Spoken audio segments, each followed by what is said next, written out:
हाय दोस्तों, जैसा कि मालूम है कि लेह लद्दाख की राइड्स जो हैं वो स्टार्ट हो गई हैं एंड आप में से कोई ना कोई तो प्लान कर रहा होगा लेह लद्दाख जाने का इस ईयर में। तो दोस्तों ये प्लानिंग को इजी करने के लिए ये वीडियो बनाया हुआ है जिसमें कि आपका बजट क्या होगा दोस्तों वो कवर करने वाले हैं, साथ ही साथ रूट प्लान कौन सा रहेगा और आपका नंबर ऑफ डेज कितना रहना चाहिए, क्या प्रिपरेशन है, क्या डॉक्यूमेंट कैरी करने हैं, ये सारी कंप्लीट डिटेल जो है ना इस वीडियो में कवर होने वाली है। तो चाहे आप स्पीति लाहौल जा रहे हो चाहे लेह लद्दाख जा रहे हो, सेम जो है आप प्लान जो है फॉलो कर सकते हैं। एंड दोस्तों अगर आपके फ्रेंड्स, फैमिली या फिर कलीग में से भी कोई जा रहा है लेह लद्दाख तो उसको ये वीडियो आप शेयर कर सकते हैं। तो चलिए जानते हैं।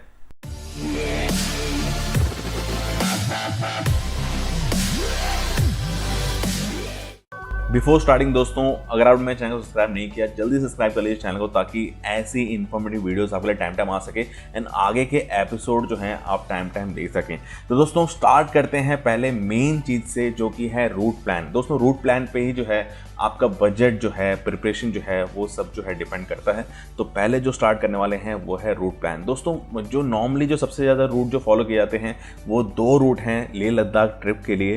पहला जो रूट आता है जो लोग ज़्यादा यूज़ करते हैं वो है मनाली, जिस्पा, सरचू, लेह वाला रूट। दोस्तों ये जो रूट है इसमें आपको हाईएस्ट पासेस मिल जाते हैं, जो कि है जैसे कि बारालाचा ला, तांगलांग ले और लाचंग ला, ये सब जो पासेस है ना हाईएस्ट पासेस आपको मिल जाते हैं। बहुत ही ज़्यादा जो है ब्यूटीफुल रूट है एंड मैंने जो है यही रूट किया होता है, इसलिए मैं इस रूट को रिकमेंड भी करता हूँ। बिकॉज इसमें आपको अच्छी रोड्स भी मिलती हैं, चैलेंजिंग मिलती हैं एंड इस रोड पे आप कभी भी बोर जो है वो नहीं हो सकते। एंड दोस्तों दूसरा जो रूट आता है वो है श्रीनगर, कारगिल, लेह वाला रूट। एंड दोस्तों इस रूट में भी आपको जो है, ये जो रूट है वो वैसे साल में जो है 11 मंथ जो है ओपन रहता है, बिकॉज ये जम्मू कश्मीर का मेन रूट जो है वो कहा जाता है। तो यहाँ पर आपको जो है ज़्यादा से ज़्यादा जो है आवाजाही जो है ज़्यादा मिलती है, ट्रैफिक जो है आपको यहाँ पे ज़्यादा देखने को मिलता है। यहाँ पर आपको 4 लेन रोड जो हैं वो भी देखने को मिलेंगी।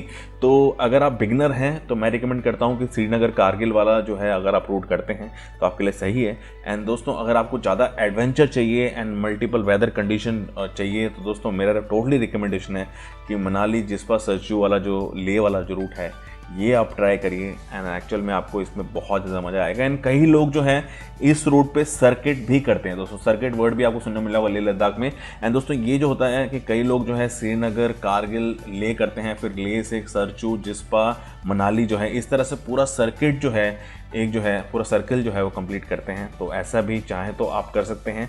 एंड दोस्तों अब कई लोग बोलेंगे इसमें नंबर ऑफ डेज कितने चाहिए होते हैं, कितने दिन के लिए जो है आप ये प्लानिंग कर सकते हैं।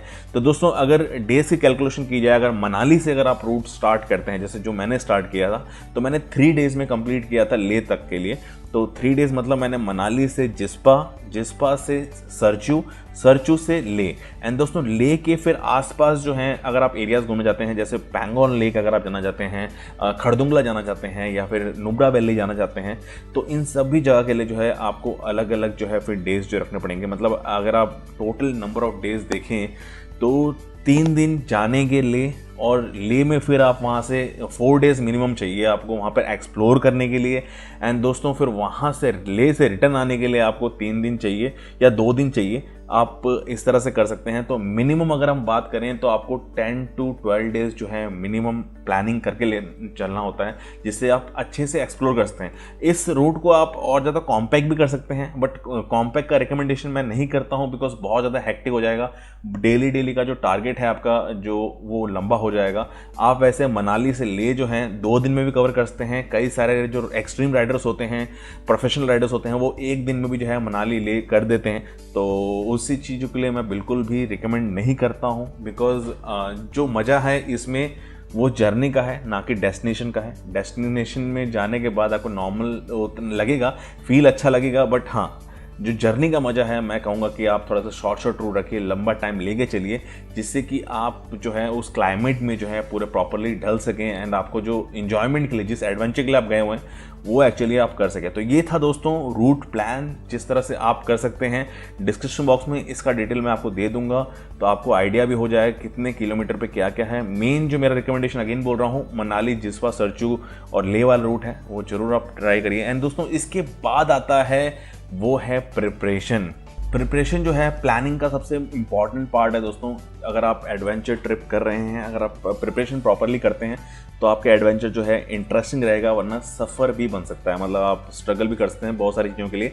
तो दोस्तों अगर आप रेंटेड बाइक लेके जा रहे हैं या फिर आपकी खुद की बाइक है, तो अगर आप खुद की बाइक अगर आप लेके जा रहे हैं तो दोस्तों सर्विस जो है 1 वीक पहले करा लीजिए, प्रॉपरली फुल बॉडी सर्विस जो है करवा लीजिए।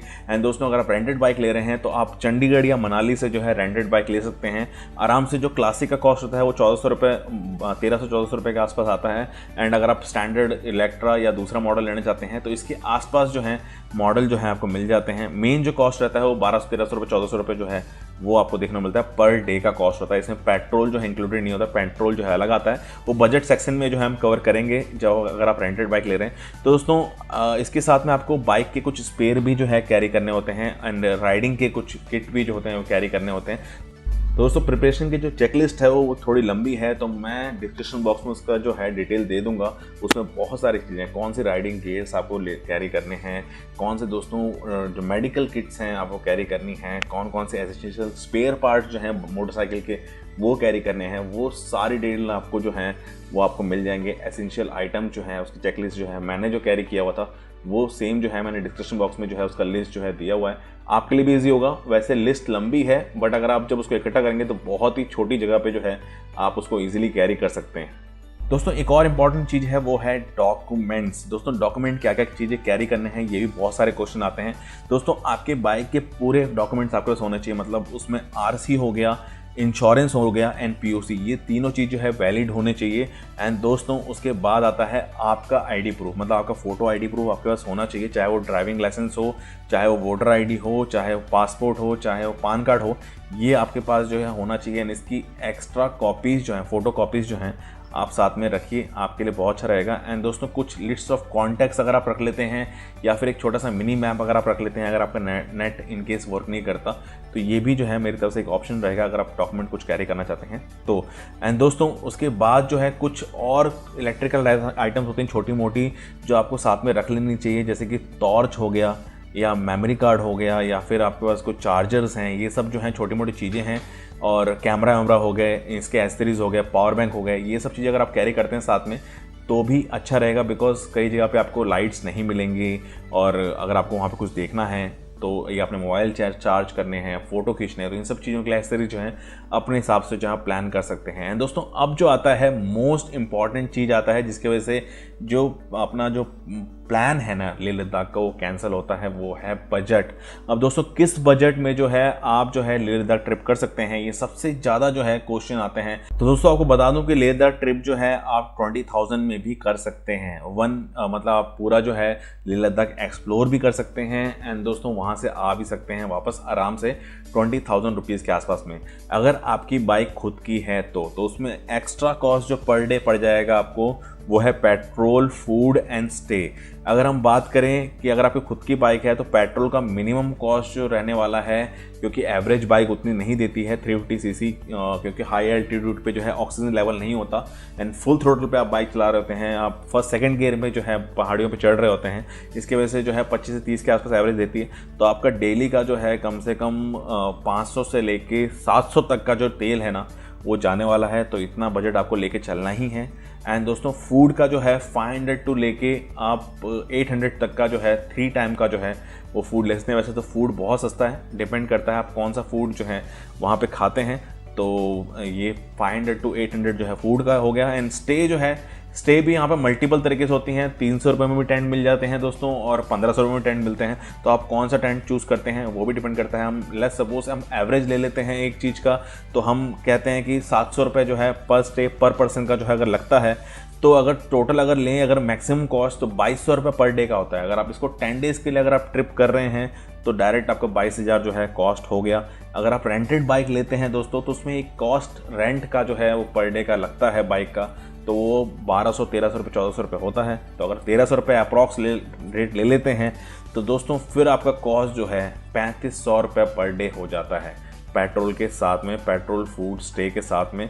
तो दोस्तों ये आपका 35,000 तक जाएगा अगर आपने 10 डेज़ का अगर प्लानिंग कर रखा है तो दोस्तों इस तरह से जो है बजट जो है बनता है। ये मैंने जो बजट बताया है अगेन याद रखिएगा, मनाली से लेके ले, और ले में अगर आप घूम रहे हैं फिर ले से आप रिटर्न आ रहे हैं तो इसका बजट मैंने बताया हुआ है। वहाँ अगर आप कहीं और से बंगाल से आ रहे हैं, केरला से आ रहे हैं, या साउथ से कहीं से आ रहे हैं, गुजरात से आ रहे हैं, दिल्ली से आ रहे हैं, कहीं से भी आ रहे हैं, तो उसका कॉस्ट जो है फिर आपका डिफरेंट और अलग होगा। तो जितने नंबर ऑफ़ डेज़ आप ऐड करते रहेंगे उतने नंबर ऑफ़ जो है आपका जो है एक्स्ट्रा कॉस्ट जो है जाता रहेगा। तो आप इसको ट्रिप को शॉर्ट भी कर सकते हैं, इसको लॉन्ग भी कर सकते हैं, तो उसके हिसाब से बजट जो है प्लान करके आप चल सकते हैं। तो ख्याल रखिए, ध्यान रखिए और देखते रहिए बुलेट गुरु, ऐसी बहुत सारे इंफॉर्मेटिव वीडियोज़ आपके लिए आती रहेंगी। बाय।